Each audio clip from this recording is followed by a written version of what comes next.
चलिए इसी के साथ बढ़ते हैं आगे अगली बड़ी खबर की राजधानी भोपाल से। आपको बता दें, राजधानी भोपाल में कोरोना का कहर लगातार जारी है।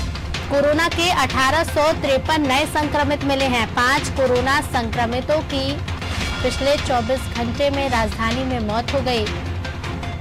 प्रदेश की राजधानी भोपाल में कोरोना का कहर लगातार जारी है। लगातार आंकड़ों में वृद्धि देखी जा रही है। कोरोना के 1853 नए संक्रमित सामने आए हैं। वहीं 5 कोरोना संक्रमितों की इलाज के दौरान कल मौत हो गई। तो पिछले 24 घंटे के आंकड़े आपको बता रहे हैं राजधानी भोपाल के, जहां कोरोना का कहर लगातार जारी है। लगातार संक्रमण फैलता जा रहा है। आंकड़ों में लगातार हम वृद्धि देख रहे हैं।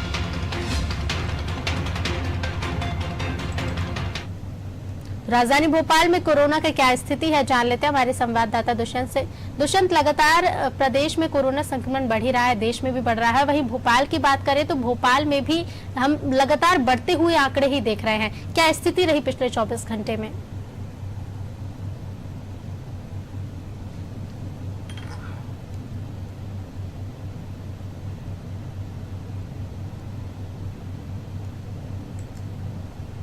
तरीके से मध्य प्रदेश की राजधानी होने के नाते कहीं ना कहीं जिस तरीके का जो घनत्व जनसंख्या का मध्य प्रदेश की राजधानी में है, तो इसको लेकर कहीं ना कहीं एक गंभीर जो आंकड़े हैं वो इसको कहा जा सकता है। लेकिन एक सुखद बात ये भी है कि जिस तरीके से जितने मरीज जो पॉजिटिव निकलकर सामने नहीं आ रहे हैं, उससे ज्यादा कहीं ना कहीं अब स्वस्थ होकर अपने घर लौट रहे हैं। तो ये जरूर माना जा सकता है कि एक पॉजिटिव जहां पर लोग बड़ी संख्या में निकल रहे हैं, लेकिन उससे ज्यादा लोग स्वस्थ भी हो रहे हैं। तो ये जरूर कहा जा सकता है कि अब जब व्यवस्थाएं पूरी परिपूर्ण होने लगी हैं तो कोरोना उतना गंभीर नहीं रह गया है जितना गंभीर कहीं ना कहीं वो नजर आता है। हालांकि जिस तरीके से लोग अगर पॉजिटिव हो रहे हैं तो कहीं ना कहीं उनकी खुद की भी लापरवाही है, क्योंकि जिस तरीके से सरकार ने तमाम सारे प्रयास किए हैं, सरकार कोशिश ये कर रही है कि जो एसओपी तैयार किए गए हैं कोरोना से बचाव के लिए, उन एसओपी का पालन लोग कर सकें। लगातार लोग जिस तरीके से सड़कों पर नजर आ रहे हैं, अति आवश्यक काम नहीं भी पड़ रहा है, उसके बाद भी लोग कहीं ना कहीं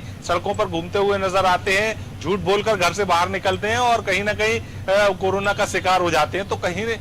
तो प्रयास सरकार के तो तमाम सारे हैं, लेकिन सरकार के प्रयासों के साथ साथ में आम जनता को भी अपनी जिम्मेदारी समझनी होगी। लेकिन जिस तरीके से अगर राजधानी भोपाल के आंकड़ों पर अगर नजर डाली जाए तो 2400 से ज्यादा मरीज जो है वो कहीं ना कहीं स्वस्थ होकर अपने घर लौटे पिछले 24 घंटे में। और अगर पिछले 24 घंटे की पॉजिटिविटी रेट की अगर बात की जाए तो 1853 मरीज निकलकर सामने आए, 98 लोगों की मौत हुई। लेकिन एक बड़ी संख्या जो सैंपल्स की भेजी गई उसको भी देख लीजिए कि 7000 से ज्यादा जो सैंपल है वो कहीं ना कहीं भोपाल से लिए गए थे और वो जांच के लिए भेजे गए। तो इन 7000 सैंपल्स में से अगर 1800 निकलकर भी पॉजिटिव आते हैं तो कोई बहुत बड़ी संख्या नहीं है। लेकिन जिस तरीके से जो पॉजिटिविटी रेट मध्य प्रदेश में स्थिर हुई है या स्टेबिलिटी आई है, तो वो उसमें कहीं ना कहीं राजधानी भोपाल के जो आंकड़े हैं वो और इंदौर के आंकड़े हैं वो कहीं ना कहीं बढ़ते हुए नजर आए। लेकिन अगर स्वस्थ होने वाली बात की जाए या लोगों के स्वस्थ होने की बात की जाए तो वो कहीं ना कहीं अब इन शहरों में ज्यादा बड़ी संख्या में नजर आने लगी है। जी बिल्कुल दुष्यंत, बने रहेगा, आपके पास फिर लौटेंगे। तो लगातार कोरोना का कहर जारी है, लेकिन कहीं ना कहीं एक राहत ये भी है कि संक्रमण दर में घटे हैं। पहले से संक्रमण दर कम देखी गई है। दुष्यंत बने रहेगा, आपके पास फिर लौटेंगे। तो कोरोना के 1853 नए संक्रमित राजधानी भोपाल में पिछले 24 घंटे में सामने आए। वहीं 5 कोरोना संक्रमितों के इलाज के दौरान कल मौत हो गई।